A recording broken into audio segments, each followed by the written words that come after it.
Ya, terima kasih. Assalamualaikum warahmatullahi wabarakatuh, Mang. Temanya sangat menarik nih ya, tentang nafsu. Nah, tadi sebagaimana disampaikan Mang Aib, bahwa nafsu itu kecenderungan ya.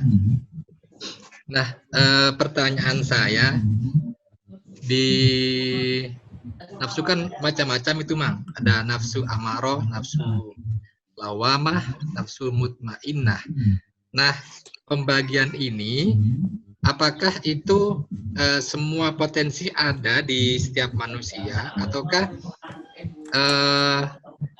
bisa dipilih gitu? Misalnya pertama kita untuk saat ini misalnya nafsu lawamah, terus naik ke nafsu mutmainnah, atau mungkin turun ke nafsu amarah. Nah, kapan kita bisa, kalau tadi itu dipilih ya, atau mungkin di apa semua itu ada potensi pada diri kita, pada saat apa kita bisa naik gitu jadi nafsu yang mutmainnah seperti itu. Nuhun, Mang. Baik, Mang. Lain dulu mungkin Mang Haji Soleh.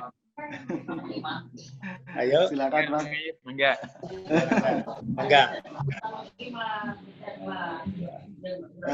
Kalau menurut saya, nafsu itu sebetulnya secara global itu dibagi menjadi dua. Dalam Al-Quran, Allah berfirman, Bismillahirrahmanirrahim, Innan nafsa la'ammaratum bisu illa ma rahima rabbi. Sesungguhnya hawa nafsu itu selalu memerintahkan atau mengajak kepada keburukan. Rahimah Rabbi, kecuali hawa nafsu yang diberi rahmat oleh Allah Subhanahu wa Ta'ala. Jadi secara garis besar itu hawa nafsu dibagi dua. Adapun macam-macamnya, sebetulnya banyak para ulama yang membagi hawa nafsu itu. Hawa nafsu misalnya ada nafsu sabunya, nafsu binatang buas, ada nafsu bahimia, nafsu hewan, ada nafsu syaitonia, nafsu setan, ya maksudnya penggolongannya itu. Ada nafsu anania, nafsu keaku-akuan. Tadi Mang Solihin juga menyebutkan ada nafsu lawamah. Nah, itu semua adalah nafsu yang ammaratum bisu. Jadi yang memerintahkan kepada keburukan. Tetapi ada nafsu yang dikecualikan. Ini suara saya masuk nggak nih? Ya, masuk. Maaf, Pak. Nanti saya unmute, soalnya berisik sekali. Ayo, mulai. Silakan. Oke. Hawa nafsu, semua hawa nafsu yang tadi disebutkan, itu ammaratum bisu, memerintahkan kepada keburukan, illa ma rahima rabbi. Kecuali yang diberi rahmat oleh Allah, yaitu yang dinamakan nafsu mutmainnah. Nafsu mutmainnah ini selalu memberikan ketenangan. Nah, ciri-cirinya itu selalu mengajak untuk berbuat baik. Misalnya ingin sholat, itu nafsu mutmainnah. Ada dorongan kepada kita ingin puasa, ingin berbuat kebaikan. Dan kalau dituruti, itu akan memberikan ketenangan, ketentraman. Itu kalau kita sholat kan kita tenang. Kita puasa juga sama, hati kita menjadi tentram. Kalau nafsu mutmainnah ini diikuti. Tapi nafsu-nafsu yang lain, jikalau diikuti, itu akan menjadi gelisah. Ini secara garis besarnya. Dan potensi sebetulnya, potensi manusia untuk dihinggapi hawa nafsu ini, semua hawa nafsu itu potensinya ada. Makanya tugas dari agama untuk mengaturnya, untuk membimbing mana hawa nafsu yang harus diikuti dan mana hawa nafsu yang tidak boleh diikuti, yang harus kita kendalikan. Itu mungkin dari saya, mungkin dari yang lain ada tambahan, silakan. Silakan yang ada tunjuk tangannya diangkat. Nanti di unmute, saya unmute di sini. Siapa yang mau ada tambahan? Mungkin Mang Karna tadi? Mau Mang Karna? Ya, oke. Mang Karna. Sebentar Mang Karna. Karna itu mana ya? Ya, silakan Mang Karna. Assalamualaikum warahmatullahi wabarakatuh. Alhamdulillah, terima kasih. Mang Yatno, kemudian untuk Mang Solihin. Jadi ini malah tambahan dari saya bahwa pembahasan kita pada pagi hari ini mengenai syahwat itu berbeda dengan an-nafs. Jadi kalau an-nafs, hawa nafsu itu kalau dalam Qur'annya inna nafsa, seperti tadi disebutkan oleh Mang Aib adalah inna nafsa al-amaratum bisu, itu bahasanya nafs, jiwa. Kemudian juga yang disebutkan Mang Solihin tadi nafsul lawama an-nafs. Kemudian yang tingkat terakhir nafsu mutmainnah. Nafsu mutmainnah sebagaimana di surat Al-Fajr, ya Tuhan nafsul mutmainnah. Jadi pembahasan nafs kalau hawa nafsu. Yang kita bahas hari ini adalah syahwat. Zuyina linas hubus syahwat. Di macam-macam syahwat, keinginan manusia. Jadi hemat saya ada pembedaan pembahasan antara hawa nafsu dengan syahwat. Itu berbeda permasalahannya. Dan yang ditanyakan oleh Mang Solihin mengenai hawa nafsu tadi adalah hawa nafsu yang bisa berubah ketika kita keimanannya lemah. Maka kita nafsunya akan menjadi ammaro. Dan ketika kita imannya tinggi, maka nafsunya menjadi tingkat kepada lawamah, bahkan mutmainnah. Bagaimana cara kita meningkatkan tingkat keimanan ini? Sebagaimana kita sudah paham bersama bahwa untuk memperbaharui keimanan kita itu jadidu imanakum biqauli la ilaha illallah. Perbaharui keimanan kita dengan lafaz la ilaha illallah. Jadi dengan keimanan kita yang terus meningkat, kita dengan memperbanyak biqauli la ilaha illallah akan terus meningkat dari ammaro, terus meningkat ke lawama, dan meningkat lagi ke nafsu mutmainnah. Jadi berbeda bahasan dengan syahwat. Kalau syahwat itu umum, semua bisa terkena dan semua bisa merasakan. Ketika kita masuk pada an-nafsu, hawa nafsu, jiwa, maka itulah tingkatannya. Kita bisa memperbaharui keimanan kita dari nafsu ammaro ke nafsu lawama, bahkan ke nafsu paling tinggi, nafsu mutmainnah. Adapun juga bahkan ada tingkatan nafsu yang untuk yang lainnya sampai dibagi menjadi 7, itu sama sebenarnya. Jadi dari tahapan yang paling rendah ke tahapan yang paling tinggi itu hanya bisa kita capai dengan memperbaharui zadidu imanakum biqauli la ilaha illallah. Demikian, terima kasih Mang Yatno. Assalamualaikum warahmatullahi wabarakatuh. Waalaikumsalam.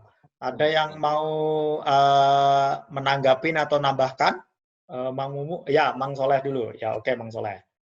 Mang Soleh. Iya, silakan Mang Soleh. Terima kasih Mas Yatno. Assalamualaikum warahmatullahi wabarakatuh. Waalaikumsalam. Saya ingin berpijak kepada ayat Al-Quran yang tadi disampaikan oleh Mang Ayib Bunyamin.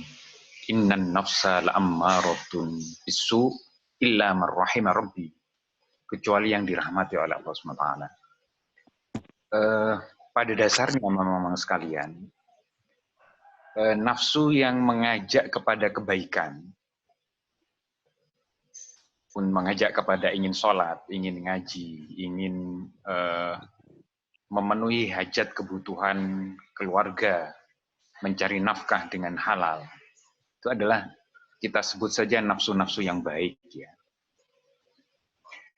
Nah, tetapi kita harus selalu mawas diri, waspada, berhati-hati. Bahwa di dalam nafsu yang baik itu akan selalu godaan setan itu muncul berupa kekhawatiran-kekhawatiran, lintasan-lintasan di dalam hati. Yang itu lalu digolongkan oleh Imam Ghazali menjadi penyakit-penyakit hati.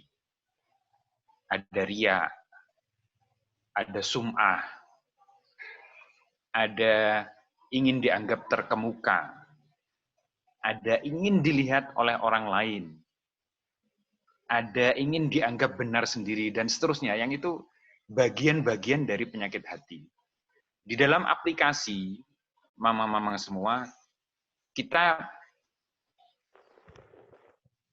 selalu ada nafsu yang baik, tapi jangan lupa kita harus waspada, ada juga penyakit-penyakit hati yang menyebabkan di dalam pelaksanaannya ketika kita nuruti nafsu itu, lalu menjadi habaan mansura bahasanya Imam Ghazali itu.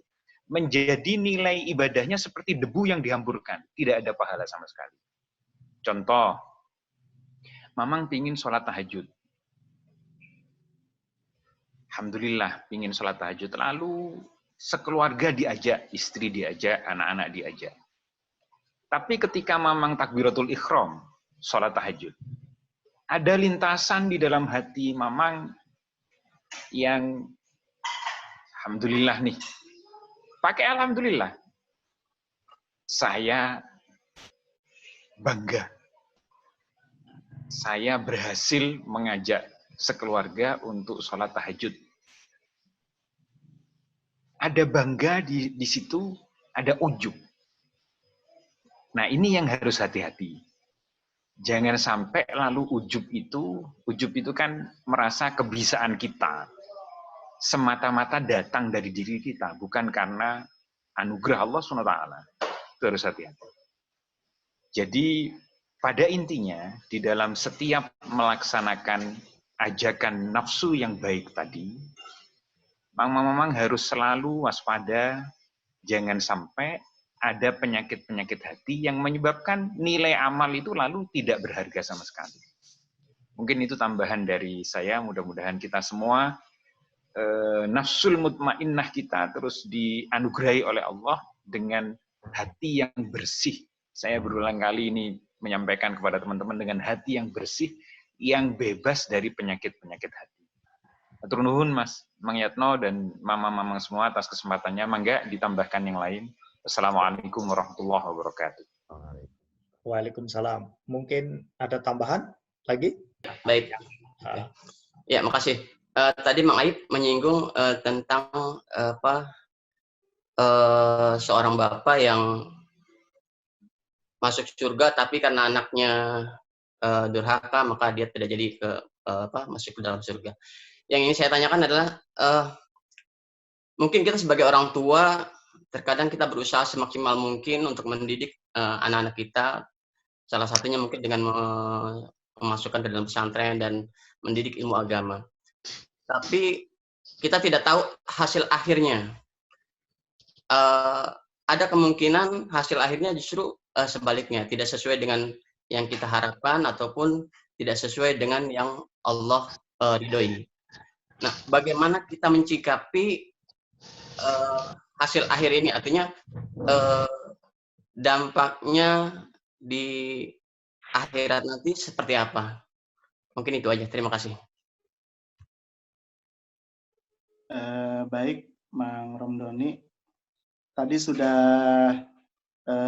saya sampaikan bahwa tugas kita adalah mengarahkan dan membimbingnya.